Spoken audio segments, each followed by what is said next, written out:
Hello, welcome to another episode of the craziness that lives inside my head.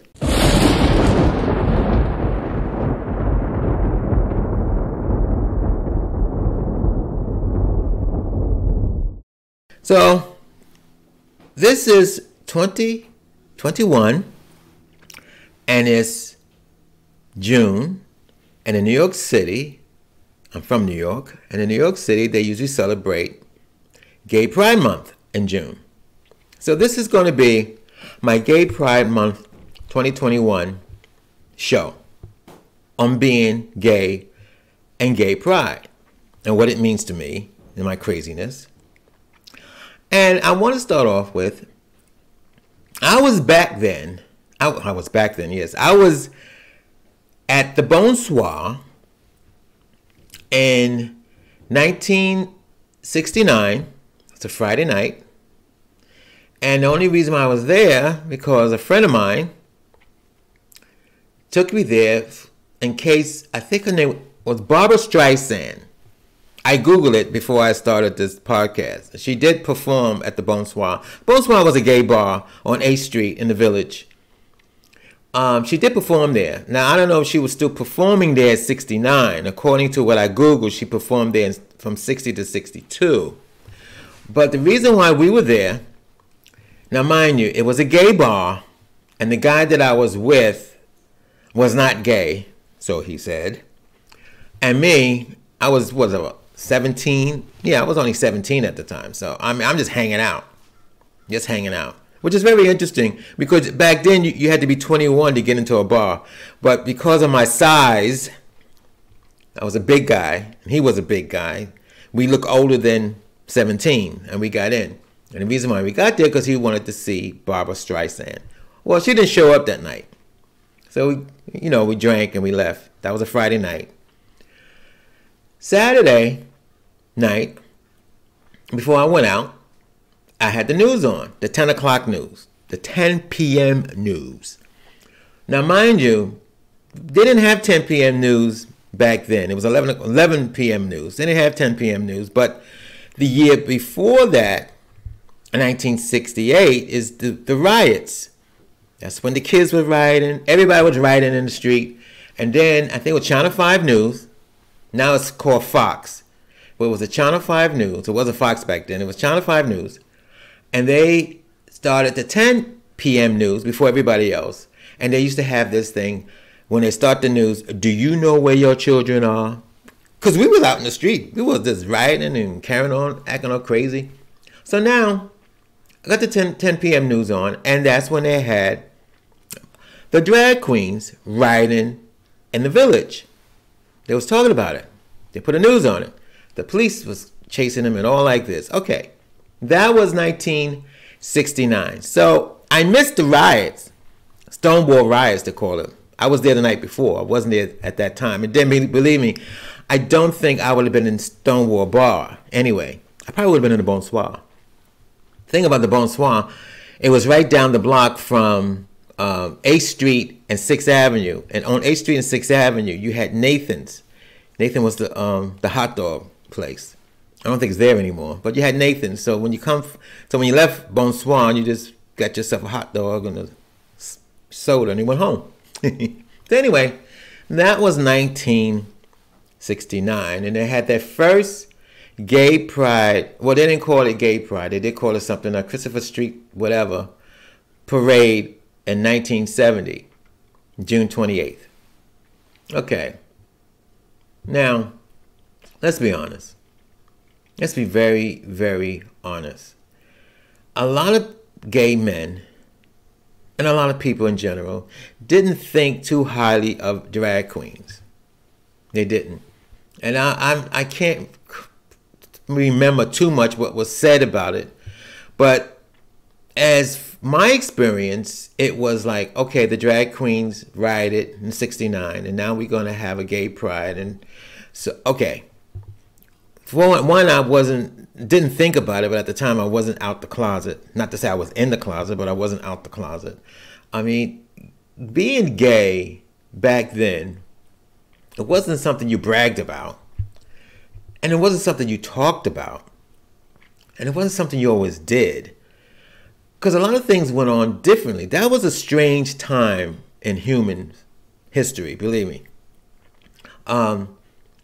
There was a lot of time. I mean, someone says to me, the young kids, I had a young guy who was questioning me about what's going on back then. And I said, well, I'd never been to a gay bar up until, well, maybe the first gay bar I went to had to be 1976.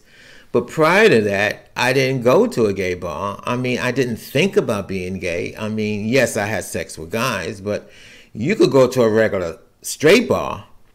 And what happened, my experience is, if a so-called straight guy didn't pick up a female, last call was 4 a.m. So they didn't get a girl by 3 o'clock, and it's 4 a.m. and you're still hanging out, last call, and they're ready to shut the door. You may get picked up. It may not be very romantic, but yeah, he's horny. He'll pick you up. Either you do it in a car, or if you have your own place, you go to your place. Or you do it in the doorway, or you do it in the alleyway. But like I said, it wasn't very romantic. You just have sex and go on about your business. And that was in straight bars. I didn't go to gay bars. I mean, I hate to say I wouldn't be caught in a gay bar, but I never thought about going to the gay bar. Most of my friends were straight. And most of them was doing pretty much that. They didn't talk about it, but they were doing it. You know, they couldn't get that female. They did do it at the end of the night. So anyway, what I'm getting at, being gay and gay pride is something that didn't really pop up. I think it really didn't pop up for good in the 80s. When AIDS came out, then in my opinion, you had gay pride. You always had that parade. It started in 1970. And I always think, I'm not sure, I should have Googled it, but I think it was always on Christopher Street. And then in the 80s, because of AIDS, and because it moved further up, I think it moved from on 6th Avenue to 14th Street. And then it's still on 6th Avenue. It kept going up to 23rd Street. My first gay pride parade that I walked in, and that had to be in the 80s. I'm going to tell you right now, 1988 was the first gay. No, well, 1988 was the AIDS Walk. I did that first. That was in May, and then I think I did do the 1990 probably was my first gay pride parade. And by that time, it was up to Columbus Circle. So it went from Columbus Circle all the way down to the Village, across Christopher Street to the piers. And that's where you had all the tables and the festival and all like that, which was nice. Now, proud to be gay. This is Gay Pride Month. I don't know. I'm going to be honest with you. Now it's different. Now I'm in my 70s and I'm like, well, when I stopped drinking, I got sober in 1984. I always tell people when they say, well, when do you come out the closet? Well, I don't think I ever was in the closet, but I could say when I stopped drinking in 1984, I felt better about myself. I'm going to be honest with you. I had so much going on. I didn't have time to worry about being gay and stuff. I was 400 pounds. So my self-hatred was being fat. That was the main thing. Because when you're fat, you're ridiculed in the straight community and in the gay community when you're fat. So that was my main thing. I was fat. So when I got sober, you could say that's when I came out.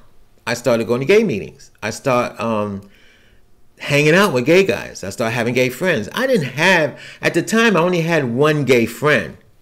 We used to work together in the 70s, and he was gay. And he was the only one.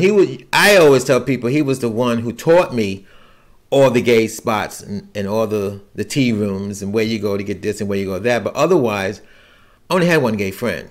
So when I got sober, I started to have more gay friends.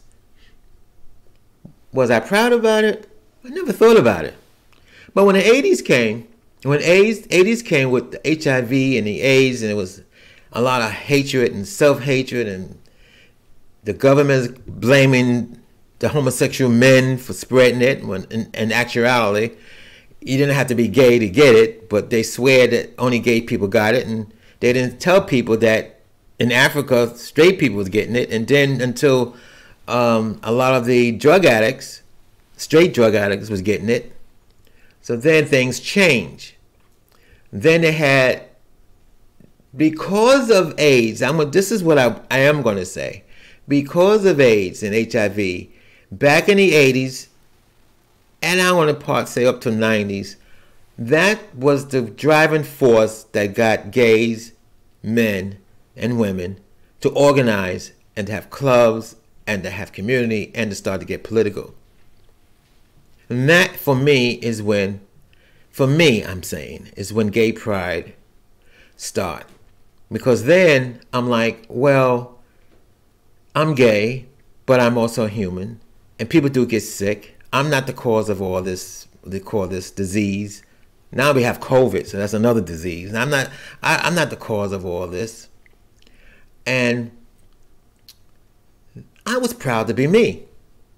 I was more proud to be me than someone say gay. Oh, you're proud to be gay. I mean, I don't know.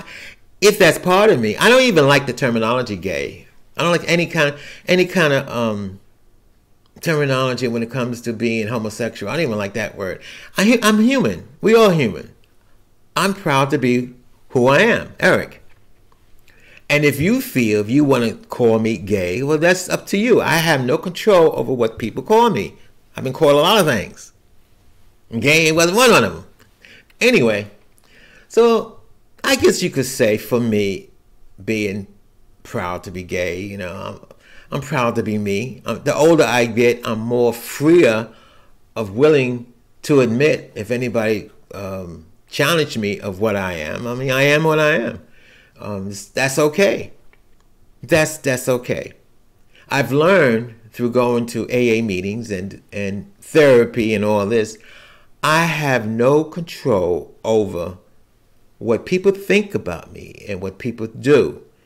When I start trying to get control and trying to force people to think about me or do certain things, that's when I get in trouble. Because people are going to do what they're going to do. I am not a police officer. I am not a wizard. I don't have any power. People are going to do what they're going to do. The only power I have, for as I know, is over me. Sometimes I don't have power over that either. So yes, I'm proud to be me. This is Gay Pride 2021, and I'm proud to be me. And that's about it. That's all I can think of.